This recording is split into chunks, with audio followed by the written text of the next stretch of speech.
les Congolais qui se sont exprimés majoritairement ont demandé, le collègue Paluku l'a dit tout à l'heure, les départs demain, les départs dans un mois. Donc nous, comme gouvernement, nous ne pouvons pas rester inaudibles à ce que disent nos populations.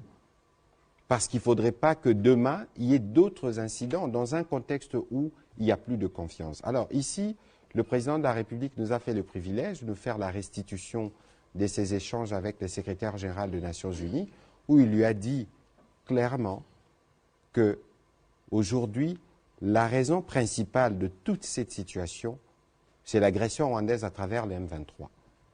La frustration congolaise vient de là. En ce que nous savons que la MONUSCO dispose de moyens militaires pour nous appuyer, les sorties médiatiques du porte-parole n'ont pas été de nature à dire que la MONUSCO les fera.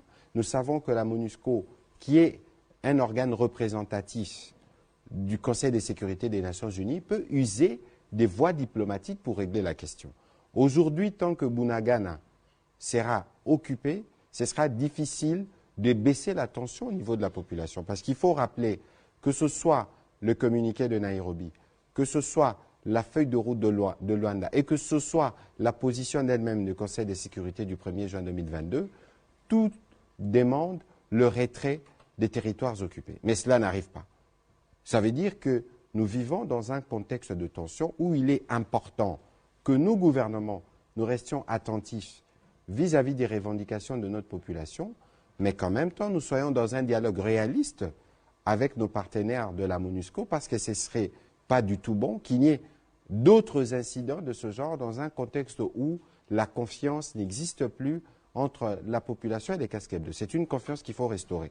Et même nous, gouvernements, dans ces dialogues-là, avec les militaires, on aura l'occasion de leur dire ce qui ne va pas, ce qui peut être corrigé, ce qui peut être fait, pour être sûr que dans les délais qui étaient prévus initialement, nous soyons en mesure de prendre en compte les revendications de notre peuple et travailler à réduire du temps dans ce qui a été compris. Grande théorie de développement, on dit, l'aide extérieure n'a de sens que si elle vient renforcer une dynamique existante.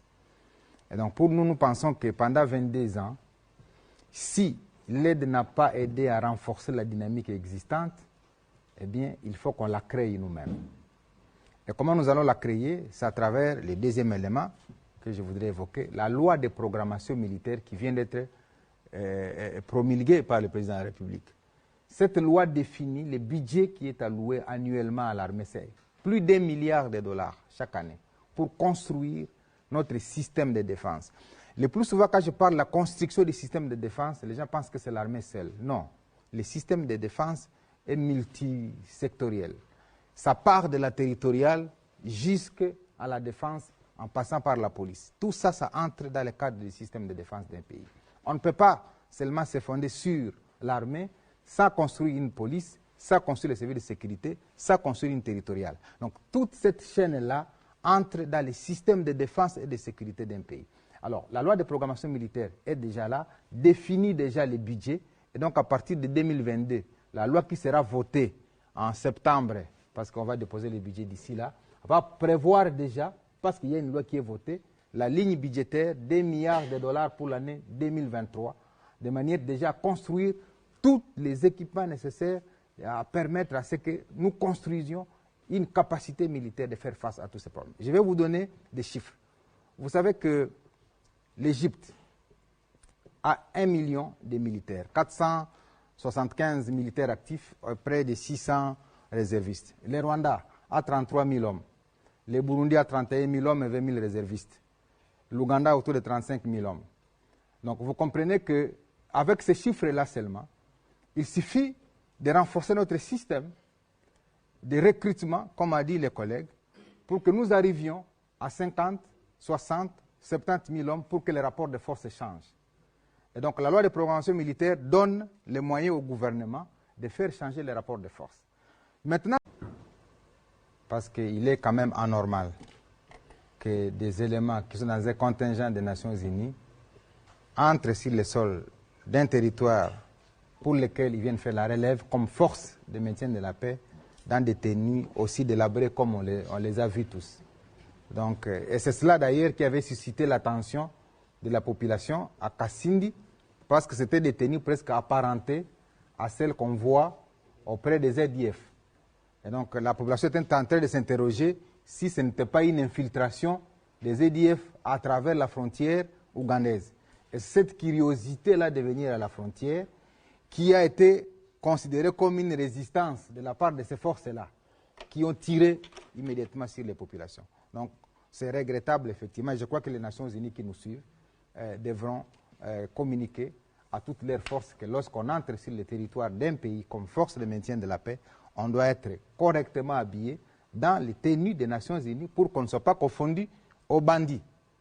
Et parce que tout ce qui est arrivé, c'est aussi suite à cette confusion-là entretenue par des tenues vestimentaires. C'est impensable que quelqu'un qui vient dans une mission où il doit être respecté vienne en culotte. Et quand vous voyez la photo, il est en culotte avec souliers rouges, basket, et sur la tête, un casque bleu. La technique peut balancer la photo, Jessie? C'est impensable. Et donc, je crois que quand j'ai posé des questions à nos frères à l'intérieur de la MONUSCO, ils sont embarrassés. Ils sont même embarrassés parce que nous avons aussi des frères africains qui sont à l'intérieur de la MONUSCO pour leur dire, est-ce que vous, dans votre pays, pourriez-vous accepter qu'une force comme ça arrive à la frontière, tire sur la frontière, entre militairement, tire sur vos populations, tue? C'est des questions embarrassantes. Donc je crois que même le communiqué des Nations Unies qui est sorti, vous avez senti que ça traduit quand même l'embarras des Nations Unies face à ces actes qui ont été commis. Alors, c'était défini, la manière dont progressivement on doit... La même résolution dit d'ailleurs ceci, que si vous lisez les points 49, 48, 49, 50, 51, la résolution parle du transfert des tâches de la MONUSCO au gouvernement. C'est-à-dire, ce plan-là définit comment les tâches que la MONUSCO exécutait doivent être transférées au gouvernement, selon les ministères qui sont concernés. Et s'il ne s'agit pas des ministères concernés, la même résolution définit les transferts des tâches de la MONUSCO à l'équipe des Nations, au système des Nations Unies. Parce que même si les troupes de la MONUSCO quittent, ce n'est pas que le système des Nations Unies quitte. Il faut que les gens comprennent la différence. La différence, c'est que les agences du système des Nations Unies vont rester, c'est-à-dire les PNUD, l'OMS, etc. Alors, toutes les matières que la MONUSCO exécutait vont être transférées aux agences du système des Nations Unies qui, elles, sont pérennes dans tous les pays. Il y a les PNUD, il y a l'OMS, il y a OCHA, il y a etc. Donc, c'est ce plan-là qui va aider effectivement à définir ces transferts. Pour telle matière ici que la MONUSCO exécutait, quel est l'organe du système des Nations Unies qui doit les recevoir au terme du transfert. Donc voilà comment ce plan est exécuté et il faut que l'on s'en soit pour qu'on évalue toute cette gymnastique-là de savoir comment le transfert s'est fait de ces différentes tâches que la MONUSCO a exécutées pour les ramener soit au gouvernement, soit au système des Nations Unies à travers les agences qui sont présentes ici depuis de longues années, avant même la MONUSCO.